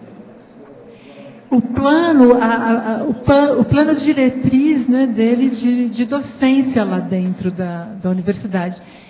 E aí o eixo principal da preocupação dele era entender como se forma e se produz o discurso no sentido do ponto de vista linguístico, né? Não esse que a gente conhece. Aí eu estou vendo a professora Cristiane, que é aqui da minha frente, que pode nos ajudar nisso, porque também é da área, né, da linguística, pode estar contribuindo também. Mas onde ele quer nos auxiliar é no entendimento de como que as diferentes formas de linguagem, de diferentes áreas do conhecimento, se formam e como elas se caracterizam, como elas se manifestam e o que pode ser analisado e extraído de conhecimento disso. Então essa ordem aí é no sentido de ordenação, não é no sentido de ordem de imposição. Não é isso. Muito bom, parabéns.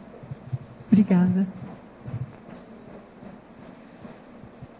Professor, Valdo aqui no A. A última vez que o Luiz Mineiro esteve aqui, voltando no assunto anterior que eu tinha perguntado, a última vez que o Luiz Mineiro esteve aqui, a gente estava trocando relatos em relação ao fenômeno lá que você viu comigo e viu com ele, né? A gente chegou a alguns denominadores comuns, mas a gente não conseguiu chegar na essência do fenômeno. Que tipo de bibliografia ou nome que a gente poderia pesquisar para entender mais do fenômeno que ocorreu? Não, o processo nada mais é do que uma interpretação extrafísica de personalidade consecutiva. Começa a ver tudo que já tem na enciclopédia sobre personalidade consecutiva para você entender o que é. Através disso, você vai ver os detalhes que ocorreram entre Espanha, Portugal e Brasil. E outra coisa, coloca esses 10, 12 anos aí dentro do riscado, dentro da situação, para ver o que é. Coloca lá dentro para você examinar. Agora, olha o que é uma personalidade consecutiva. Entende?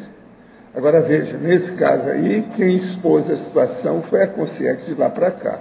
E ela não quis se manifestar. Porque senão todo mundo ia querer saber quem era, como é que era, por que era, etc, etc. Dentro daquela circunstância lá, não dava mesmo, né? A situação está difícil. Agora, gente, eu queria falar que hoje é aniversário de 6 anos da Consul. Todos estão convidados para um mimo energético após a tertúlia no hall do tertuliário lá fora, tá? 6 anos da Consul. Que tal a gente dar umas palmadas?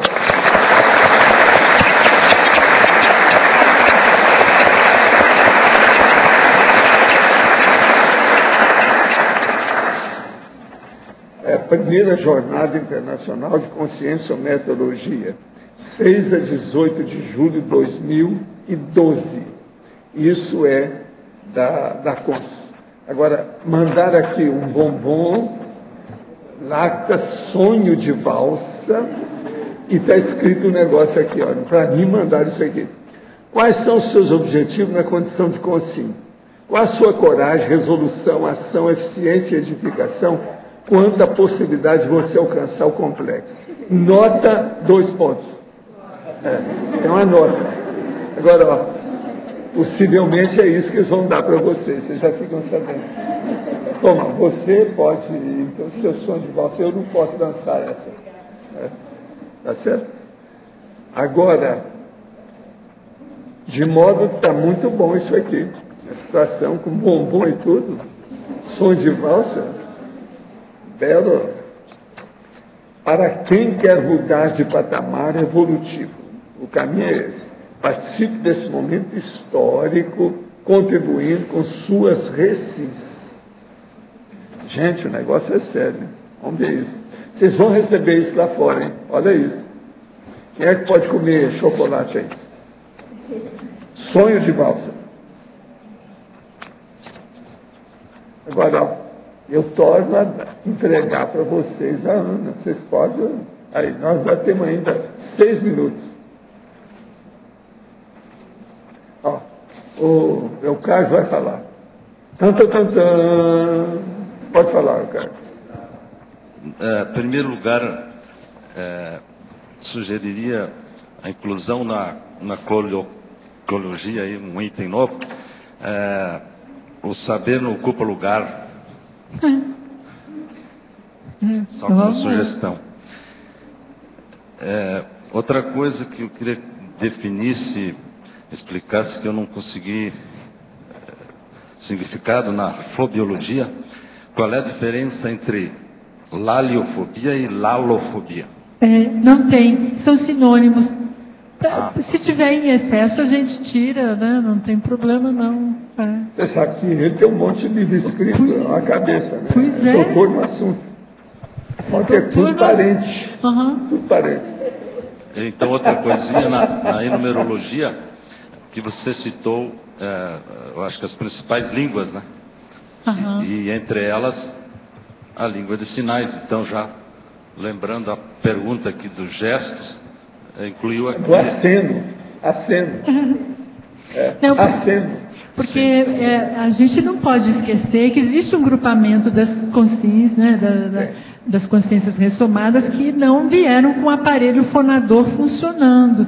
Então, aí, como é que eles se comunicam? É pelos sinais, pela língua de sinais. E no Brasil hoje já tem um nome, né?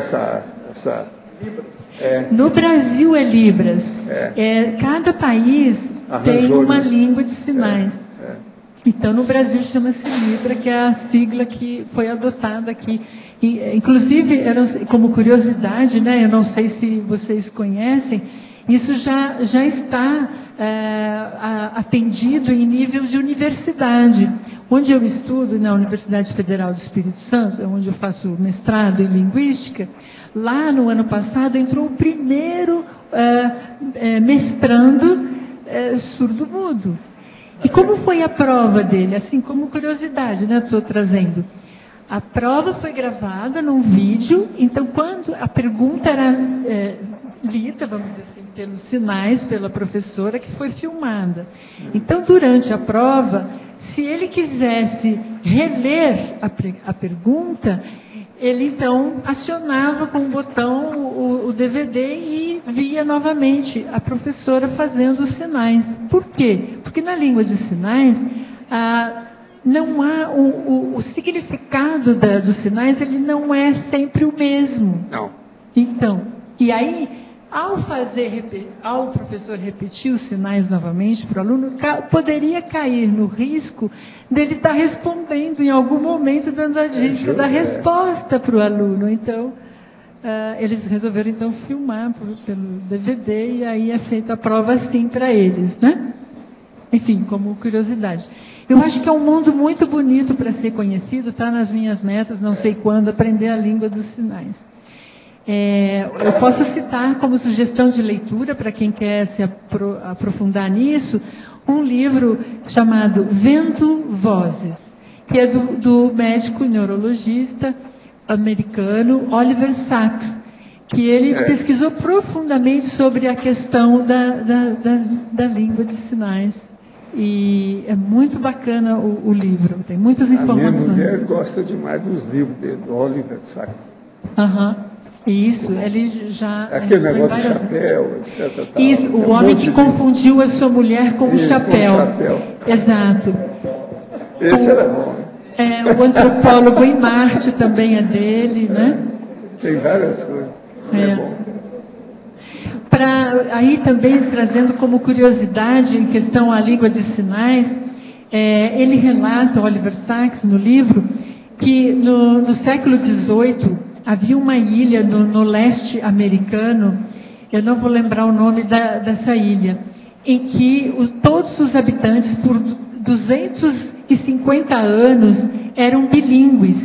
E eram bilíngues de que forma? Eles falavam inglês e falavam a língua dos sinais. Por quê? Porque não havia outra forma de estar se comunicando, senão a ilha ia ficar minguando, né? Então havia o aprendizado de todos que eram falantes, que não eram surdos e nem mudos, eram bilíngues, eles exercitavam isso e era comum todos estarem aprendendo.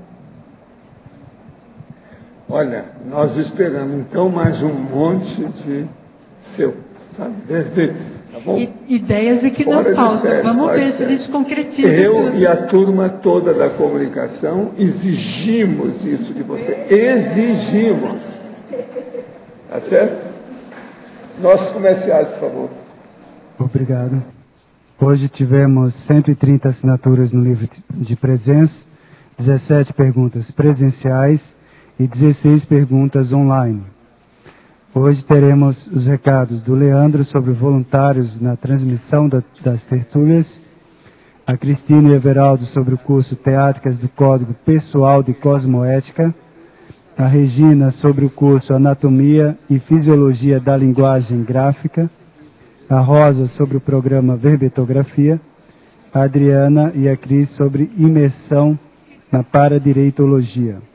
E agora com vocês, Eliana, sobre o programa Amigos. Boa tarde. Nós temos divulgado aqui constantemente os benefícios de ser associado ao programa Amigos da Enciclopédia, mas ainda parece que há algumas dúvidas de quais seriam os benefícios. Na verdade, o associado tem o benefício de acessar o holoserver, né, da sua casa, no ambiente exclusivo, baixar a enciclopédia, mas o maior benefício mesmo é estar contribuindo para a sua própria Proexis. A enciclopédia faz parte da Proexis de todos nós, é a nossa Maxi Proexis, e é a obra que vai implantar, que vai definitivamente implantar e trazer a ciência, a conscienciologia para o planeta. Então, a gente quer reforçar que este é o grande benefício. Você está investindo na sua própria Proexis, no seu próprio auto-revezamento. E também há alguns benefícios, mas eles são até pequenos, perto deste que é o de maior importância. Há também os sorteios, enfim, pequenos agrados, mas o mais importante é isso, você está investindo em você próprio. Até por um altruísmo egoísta, seja amigo da Enciclopédia da Conscienciologia e renove sua assinatura, caso ela esteja vencida. Obrigada. Boa tarde, pessoal. A equipe do Tertuliário mantém o convite a todos os residentes em Foz do Iguaçu que têm disponibilidade de estar aqui nas tertúlias, pelo menos uma vez na semana, do meio-dia às 3, para integrar a nossa equipe de transmissão. Vocês podem entrar em contato diretamente aqui, diariamente, ou enviar e-mail para tertulias@caec.org. Obrigado. Boa tarde a todos. Nós gostaríamos de reforçar o nosso convite para a participação no curso Teáticas do Código Pessoal de Cosmoética. Esse vai ser um curso eminentemente prático, vai ser dado em 2 módulos aqui em Foz do Iguaçu, e que tem como objetivo principal fornecer técnicas e criar um ambiente de interlocução e intercâmbio entre os participantes para aprimoramento, a confecção e a implantação do CPC no cotidiano. Então, os principais benefícios desse curso vai ajudar a pessoa quanto à implantação, então, da cosmoética no dia a dia, com a ampliação da autocrítica, vai contribuir aí a partir da vontade e determinação da pessoa para a redução das autocorrupções e ampliação do autodesassédio. Esse curso vai acontecer, então, 2 módulos. O primeiro módulo vai ser iniciando no dia 23 de março, ou seja, daqui aproximadamente um mês. E o segundo módulo, dia 25 de maio, tá? A 27 de maio. O curso, ele tem como pré-requisitos noções de conscienciologia, vão ser apenas 20 vagas. E aí, nessa condição, o aluno vai ter a oportunidade de ter uma tutoria com os professores, no sentido de poder aprofundar a compreensão e a própria elaboração do seu CPC. Então, maiores informações, a pessoa pode ligar para o CAEC, que terá todos os esclarecimentos. Obrigado. Boa tarde a todos. E aproveitando a sincronicidade do tema da tertúlia de hoje, eu quero convidar todos para o segundo módulo do Iniciação Paracientífica, que é sobre comunicologia, especificamente um mergulho na comunicação e na linguagem oral. Nesse curso, nós vamos mergulhar nas teorias que nós temos hoje, de pesquisas mais avançadas dentro da ciência em relação à linguagem gráfica, às dislexias, só que um diferencial do programa de iniciação paracientífica é que a gente dá um salto em relação à multidimensionalidade. Então, dentro dessas novas propostas e teorias que nós já temos, como seria a partir do olhar do paradigma multidimensional? Como seria, por exemplo, nós lermos e estudarmos os campos interdimensionais das leituras, das cópias, das redações? Como a gente poderia ampliar os métodos das equipes técnicas de amparo relacionadas à comunicação gráfica? Então, nós vamos dar um mergulho especificamente na linguagem gráfica, na comunicação gráfica. E teremos um laboratório de autoexperimentação desses campos gráficos multidimensionais. Esse convite será, esse módulo, para o dia 17 e 18 de março, sábado e domingo, das 9 às 12 horas e das 15 às 18 horas, no discernimento. É só procurar qualquer voluntário da Reconsciência e também entrar em contato por e-mail. Obrigada. Boa tarde a todos. O convite aqui é para o programa Verbetografia, é à distância. Ele é totalmente à distância. Favorece, então, as pessoas que moram fora de Foz do Iguaçu a fazerem o seu verbete pessoal para encaminharem aqui para a Enciclopédia da Conscienciologia. Ele vai começar agora no dia 22 de março e a gente, então, tem um tempo aí para vocês fazerem as inscrições pela recepção do CAEC, que pode entrar em contato com o telefone 45, que é o código de área, 3525-2652, ou então pelo e-mail caec@caec.org. A gente só lembra que para as pessoas que conseguirem um grupo de 15 pessoas ou mais, a gente está considerando aí oferecendo aí um desconto de 25% para cada um dos participantes desse grupo. Então, a gente conta com vocês. Obrigada. Olá, boa tarde. Estou aqui para convidar todos os interessados para a palestra gratuita no dia 2 de março sobre jeitinho brasileiro e flexibilidade cosmoética. Então, a grande pergunta é, você ainda dá jeitinho? Nós ainda damos jeitinhos? Nós fazemos falácias lógicas, né, com toda a falsa racionalidade, achando que está numa razão, numa coerência, e é jeitinho? Então, nós vamos abordar vários temas correlatos, aspectos conscienciais, aspectos históricos do jeitinho brasileiro, que a gente ainda está imerso nessa cultura, e observação da nossa linguagem. Hoje foi falado de linguagem, de comunicação, Então, vai ser abordado também entonações de frases, posturas, linguagens não verbais, uma série de condições que mostram para a nossa própria autopesquisa se a gente está dando jeitinho ou se realmente a gente está flexibilizando. Essa atividade está dentro da imersão na paradireitologia, que é um evento realizado pelo CAEC, e a professora Cristina vai falar agora da imersão laboratorial. Então, na sequência da palestra da professora Adriana, nós teremos no domingo um vídeo debate em que nós vamos fazer uma introdução à paradireitologia e, na sequência, teremos uma semana de imersão laboratorial, cujo tema principal a ser estudado e utilizado nos laboratórios de autopesquisa aqui do SEC é a anticonflitividade. E no próximo final de semana, o acoplamentário temático de paradireito. Então, todas as atividades fazem parte de uma parceria do SAEC com o Colégio Invisível da Paradireitologia, englobando aí o que a gente está chamando de imersão no paradireito, imersão na cosmoética. Ficam todos convidados. Obrigada. Para amanhã, o verbete será para DNA, especialidade para geneticologia. O autor, professor Alexandre Carlone. Obrigado pela sua presença e até amanhã.